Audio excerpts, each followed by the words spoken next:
What's up, guys? Scipio Chad for Connoisseur today, and before we begin today's video, I have a little PSA for the makers of Modern Warfare 2. And this PSA, of course, involves the Kastov 545, or AK-74 spoiler that we all know it as, and it is in regards to the way you actually reload one of these. So there are, of course, many different ways you can go about doing that. Some people like to keep it simple and just do something like, this. Me personally, I like to run my finger right along the trigger guard like that, and do something like that. And if you want to look real fucking cool, you probably do something like this. Now, there are plenty of other ways to, reload the Kastov 545. Same thing with other AK rifles.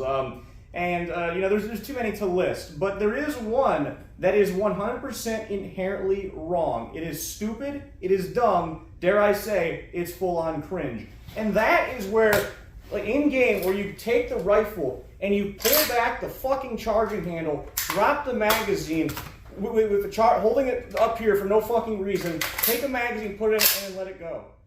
That is fucking stupid. When you make Modern Warfare 3, don't fucking do that, because nobody on this planet is fucking stupid enough to do that. You might say, well, Scipio, Iraqi reload is for small AK only, like there was a fucking video. No, it's not for small AK. It is just as dumb on a fucking time.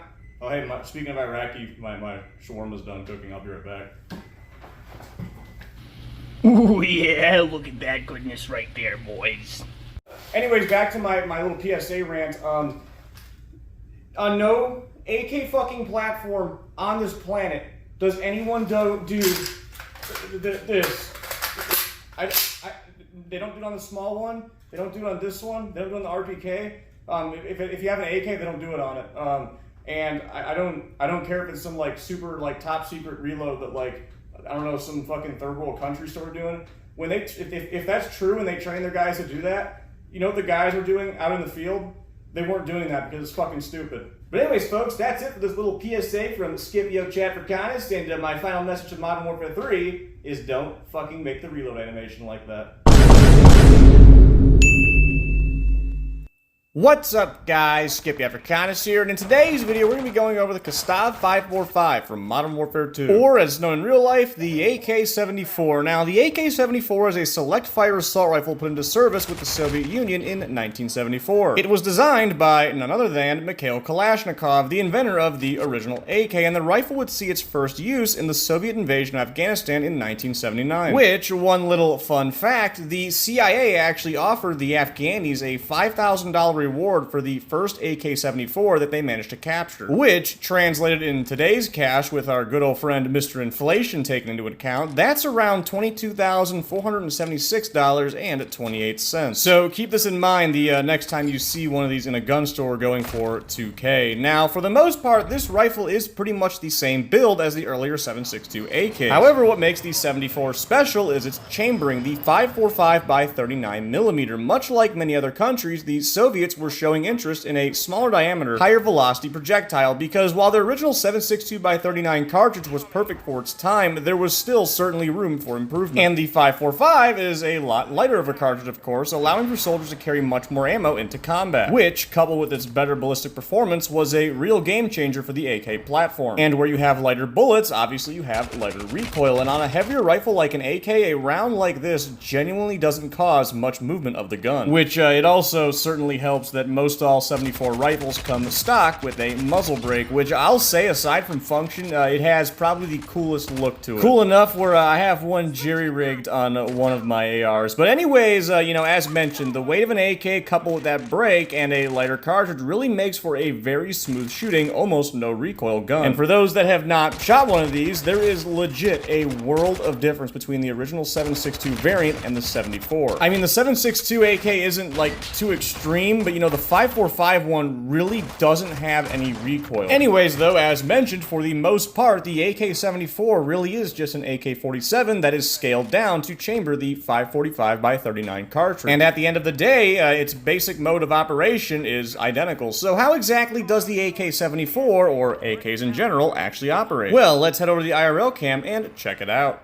Alright, so I've got my brother's Bulgarian AK-74 underfolder, as well as my Century Arms Vishka, the one in 760x39, and of course the 545x39. And as mentioned, these two guns, the 545 760x39, they all operate the exact same way. There is obviously plenty of differences between these two models themselves, but for the most part, they all operate the same way, using the long stroke gas piston. So as the gun is fired, gas follows behind the bullet and is vented upward into this tube right here, wherein which lies a gas piston. This piston, to be exact, and as gas pushes this piston rearwards, this entire assembly is rotating this bolt head, which once it is fully rotated right in that position, it is free from all metal blocking it in the receiver. The bolt can go rearwards, then come forward, pick up a cartridge via the recoil spring, of course.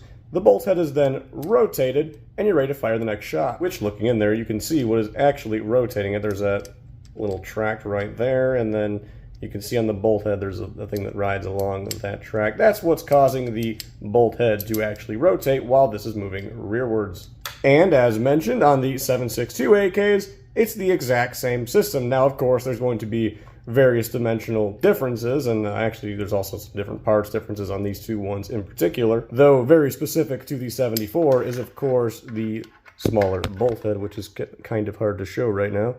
But as you can see, this one is a little bit smaller than the 7.62 bolt head. So as we can see, there really isn't too much of a difference, at least speaking mechanically, when it comes to the AK-47 and the AK-74. And this similarity would of course lead to many other countries aside from just the Soviet Union adopting the AK-74. Much like its 7.62 predecessor, the 74 would see plenty of use in pretty much any conflict you see a 7.62 AK, you're bound to see a 5.45 AK. But anyways, I think that is going to do it for this short little video on the Kastov 5.45 from Modern Warfare 2, or as it's known in real life, the AK-74. I hope you all enjoyed the video as much as I personally enjoyed making it, and I will see you all in the next Guns of Modern Warfare 2 in real life video.